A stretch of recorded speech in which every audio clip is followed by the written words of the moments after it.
some of our JMB friends are still here, because I forgot to mention, Ben pointed out to me earlier that actually the next item is quite interesting for anyone with an interest in housing at the moment.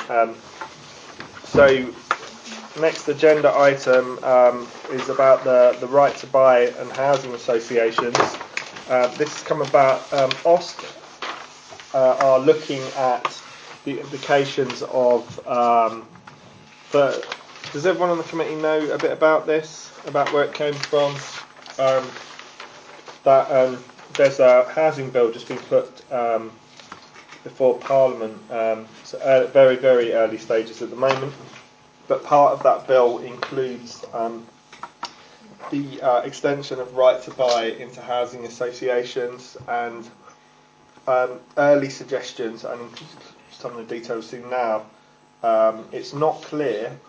There's a lot that still needs to be worked out in terms of the detail on this, but ultimately it sounds like that local authorities will be forced to sell housing in order to pay for the discount that will be given to housing association tenants when they exercise the right to buy. There are a huge number of issues that were listed by Cabinet Member Richard Livingston at OSC a couple of weeks ago, and concerns that we have. But I just wanted to let you know that Gavin asked Eleanor and I to help him with the Southwark's response to this. So we are looking at, I'll give the list. Eleanor is looking at impact on house building in Southwark, incentives and disincentives, and amount of homes we need to sell off. Does that sound?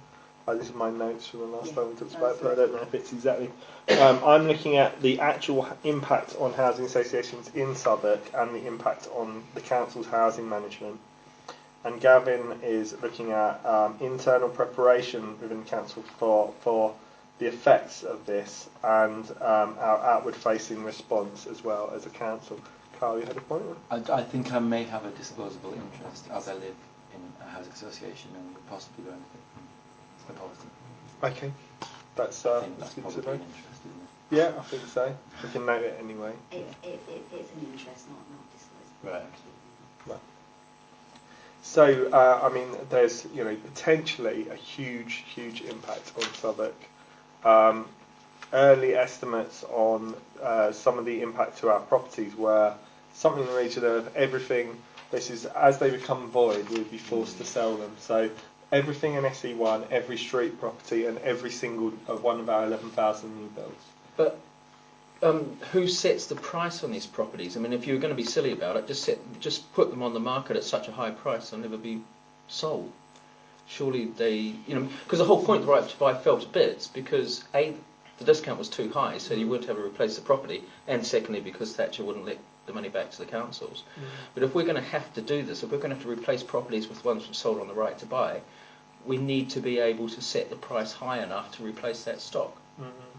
There is there's a whole stack of questions in the bill from what they published about valuation and what that valuation would be, because market value and how they value properties that local authorities sell is there's a huge difference in London between those, and so we are looking for further clarification at the moment on what that means.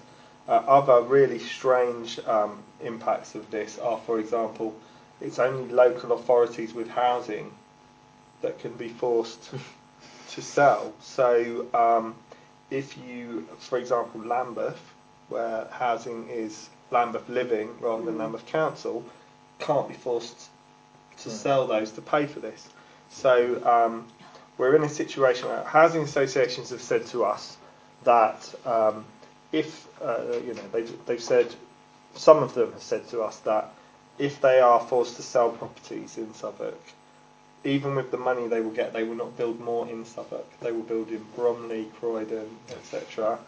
So we're basically in a situation where they will sell their properties, we will be forced to sell our properties so that they can build somewhere else. And some of the places they will build will not have to pay towards this in the first place.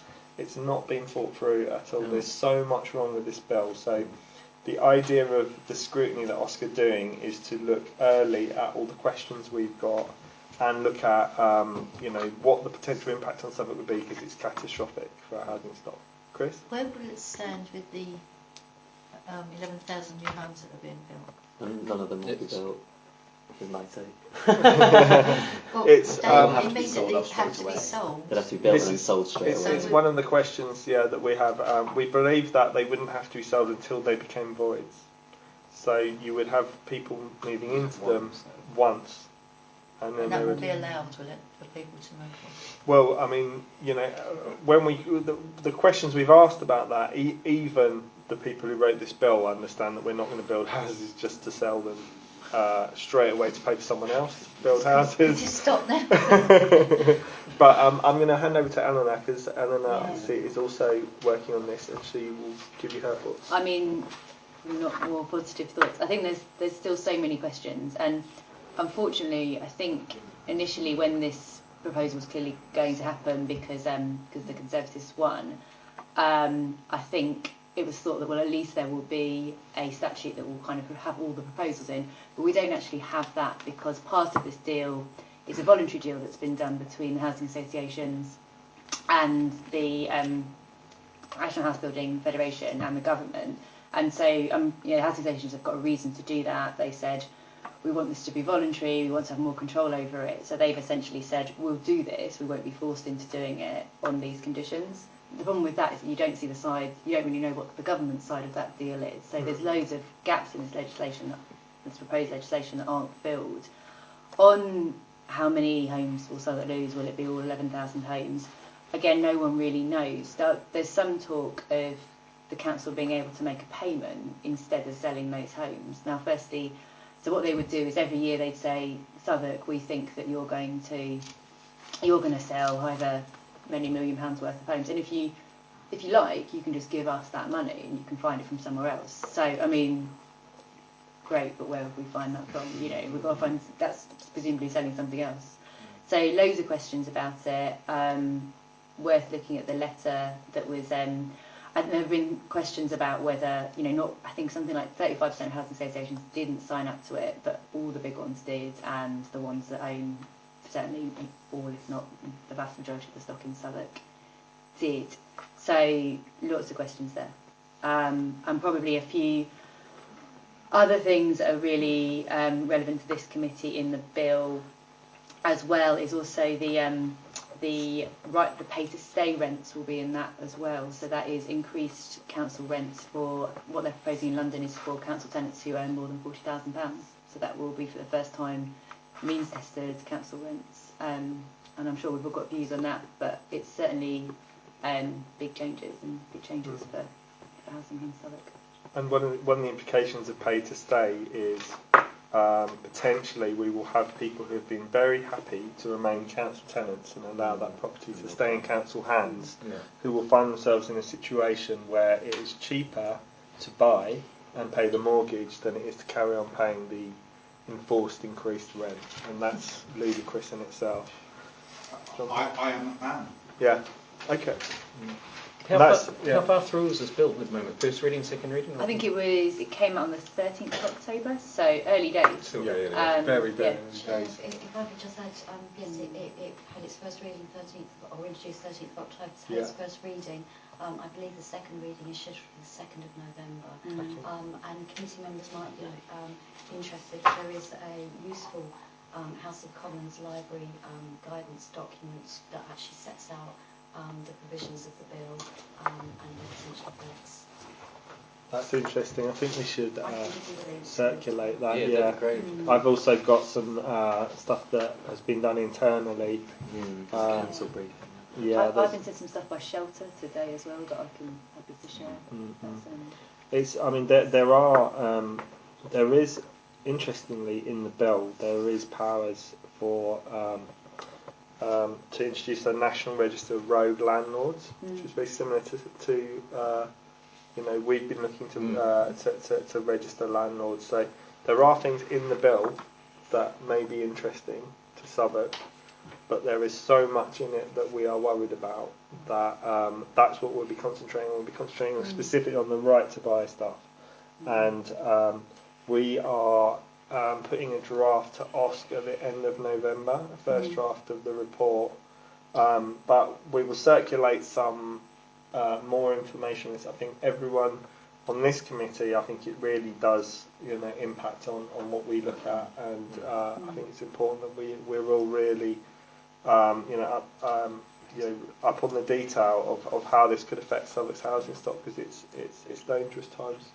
Yeah, just to add my concern, huge concern to the threat to the provision of social housing, but also the house building programme, and not just the council. I mean, it's very good to have J&B here, because J&B sister company CBS is also building new homes, and it could threat that, as well as, J&B's very existence, because the number of J&B have done calculations on the number of homes that become empty each year, the loss in rent for those, and it makes looking after the existing stock increasingly difficult. I don't know if you want to. As I said, we could quickly give you some numbers if that would be helpful. Yeah, please. Should we Do you want to sit here just so we can pick it up on the microphone? No. Oh, is that what these are? Yeah. Yeah. What do you think they were? Next to you. It's a pen holder or something.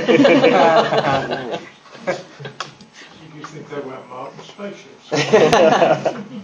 So, we're, as an organisation, horrendously concerned by the many proposals in the housing bill around social housing, and also those in the, and I forget the legislation, but in the welfare bill that imposes the rent cut, and those, and the impact of forced sales and the rent cut, we think is terrible on us. We're taking some advice that suggests that all of our 1,000 tenanted properties would fall within the scope of forced sales.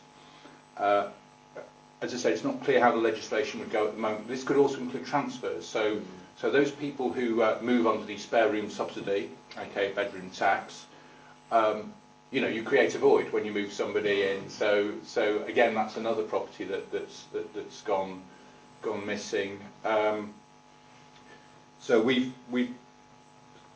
It's interesting. It feels like a breaking of the deal that was self-financing for councils. So there used to be this complicated system where kind of councils return money to the government and government return money to the councils. And I think it was 2012. I think that the government said, look, let's stop this messing around. We'll sort all the numbers out.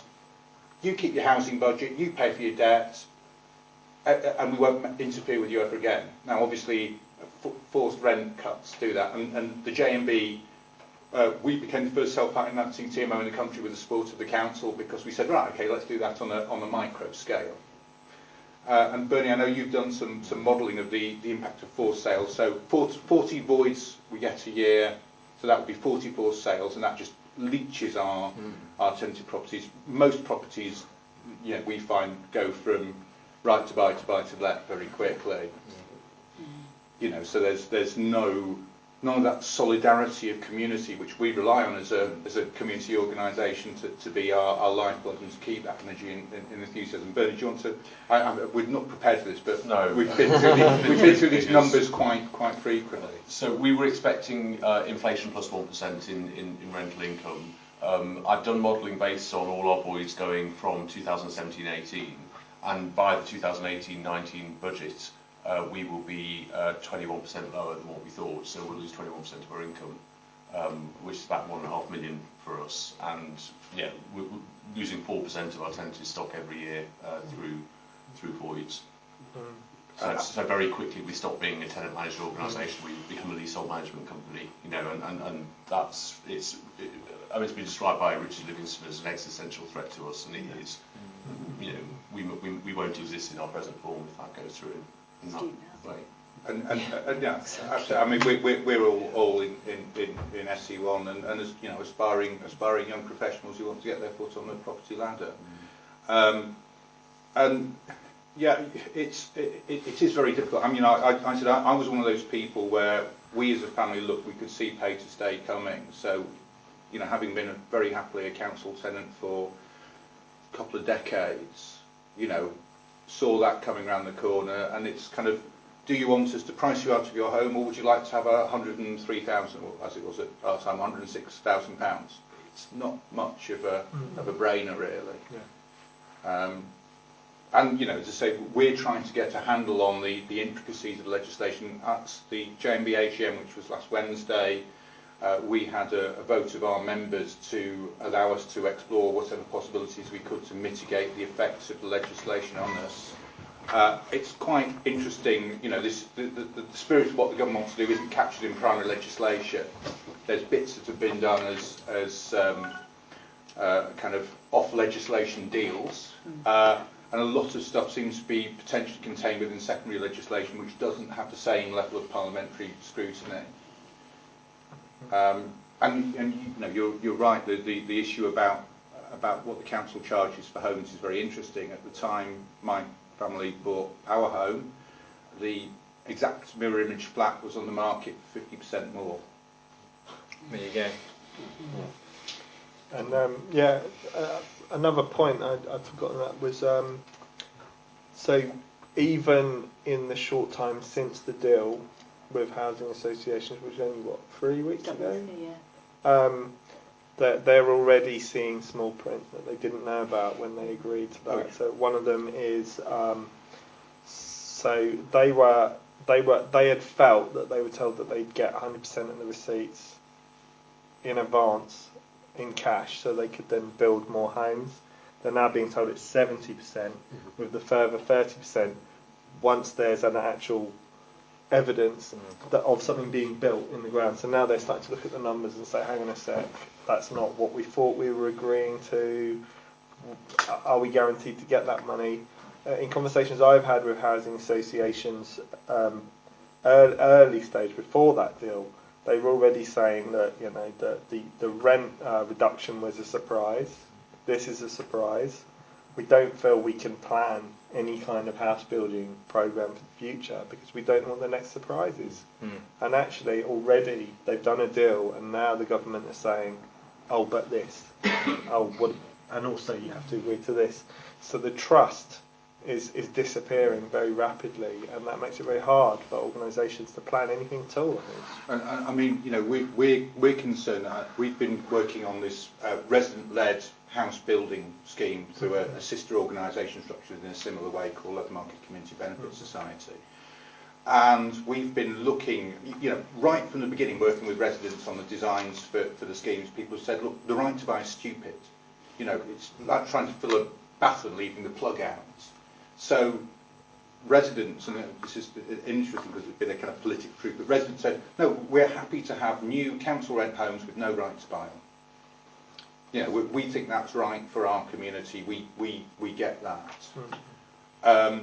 And so we've structured, and we're going through a different rental agreement for the people moving in. So at the moment our tenants are Southwark tenants with a Southwark tenancy, and the people building into the new homes, we're hoping to have and we're still working the final legalities of this out, but hoping to have a CBS tenancy, which is effectively a council rent tenancy, but without, certainly the council style right to buy.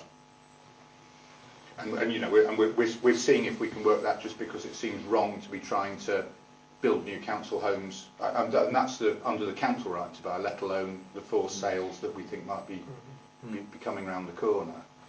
I'm going to take quick comments or questions from Michael and Chris, then anything Eleanor's got to say, but we just wanted to give you a quick update on this. So, and we're getting into the detail that we've actually already done at OSC, so, but it's more for information tonight. But Chris, then Michael. Okay. Yeah. My first really quick question is, what does CBS? Community Benefit Society. It's a modern form of co-op. Thank you. So it's a cooperative structure introduced under the last Labour government. And just really quickly, the tenants' conference was based on the fact that we've all got to work together to actually do something to mitigate what is happening. Really work together. Yeah. SGTO is planning a conference on the housing bill within hopefully the next few weeks. Okay. We would like to be involved in. Yeah, please let us know. Yeah. Michael? I think most of what I wanted to make, I think John Paul has already mentioned part of it, because when this came through the Homeowners Council, one of the observations that we made was that it's like the new legislation which is getting the bill read now. it's like a reversal of the Finance Act, because the Finance Act said you can keep it 100%, and then the 4-year reduction of rent is like reversing the whole thing all over again. What I would like to know is, one, have the council really looked at, and we've asked them to do this, look at maybe another remodeling of finance to see what impact the new reduction of rent, 1% for the next 4 years, what impact that will have on the HRA, and how the council plans to combat that. That's one. Two, there is also the proposal of setting up this new council company, housing company. Would that really have an impact on any of this? The Lambeth model, you mean? Well, the Southwark, yeah. Southwark is coming up with a model, I think, Yeah. which is what Councillor Livingstone said. Maybe that might be a way of combating this. Now, that's number one. And number two is, I know when you do right to buy, the council have a lot of room to build in the lease, to build in quite a lot of conditions to prevent people from, for example, the fastest happening thing is what you mentioned earlier on, from right to buy to buy to let. So to actually reduce that, or even stop it altogether, because that's actually what's driving the problem. That's what's causing the problem. That's number two. Then this model that they are using in Lambeth, called Lambeth Living, I'm not sure, because I have to look this up. Does it include stock transfer? That's another thing that needs to be looked at. Because a few points on it. So 60-something million is the impact of 4 years of 1%, according to housing at the moment. I don't know how they come to that figure, but that's what they're saying. Okay.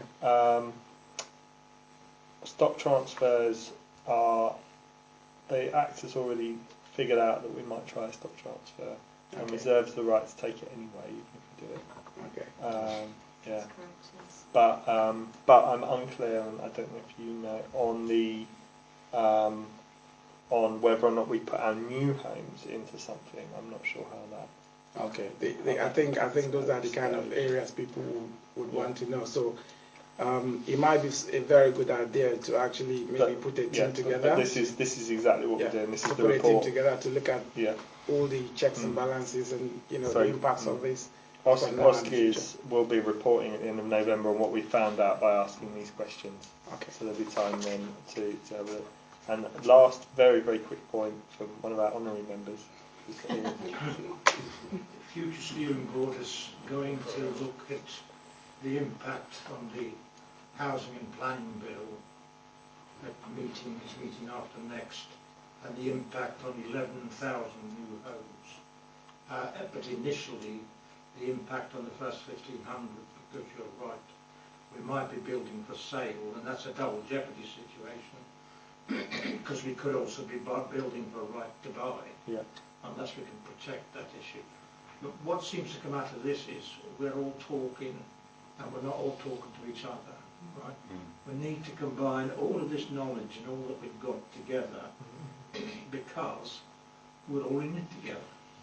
And just watch this space. I think the autumn statement, the good money is that the Chancellor, the Iron Chancellor as his Prime Minister, now he was a friend of Hitler, wasn't he? He said that there might be another 1% reduction in the rent, right?